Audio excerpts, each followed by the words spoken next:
Армысыз ағайын, мен Қайрат Дәуітқұлтегі.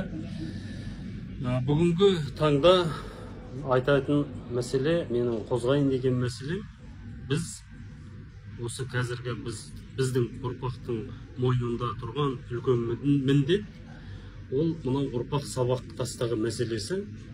Өйткені анау ата-бабаларымыздан келе жатқан ұлттық құндылықтарымызды келесі ұрпаққа аман есен жеткізетін біздерміз, біздің мойнымызда тұрған үлкен жүк.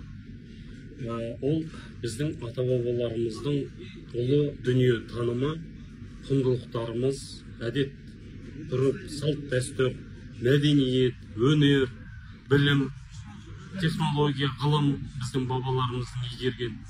Осының бәрін келесі ұрпаққа аман есен жеткізіп беру керекпіз. Сондықтан біздің қазіргі кезде азаматтар мынау жарық дүниенің нағыз жарық дүние жасап, осы өмірде, осы дүниеде ұрпақтарымызға істейтін барлық еңбегімізді қазір атқарып кету керекпіз. Зайырлы мемлекетте, зайырлы азаматта өмір сүрейік. Зайырлы өмір дегеніміздің өзі заңның үстемдігі, адамгершіліктің, мәдениеттің үстемдігі, сөз еркіндігі, абыройдың, ар-ожданның еркіндігі. Сондықтан да біз қазір жаңа Қазақстан құрамыз десек, азаматтық қоғам құру керекпіз. Бір-бірімізге деген Қазақстан Республикасының азаматтарының сый-құрметі, бір-бірімізге деген қамқор, жастарға қамқор, үлкендерге құрмет.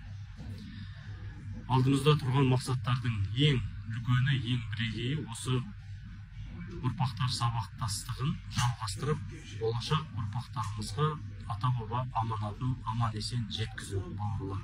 Осы жолда бір болайық, бірігейік, бәріміз қазақтың ұл-қыздарымыз, бәріміз көк тудың астына бірігіп, елімізге қызмет жасайық, азаматтар.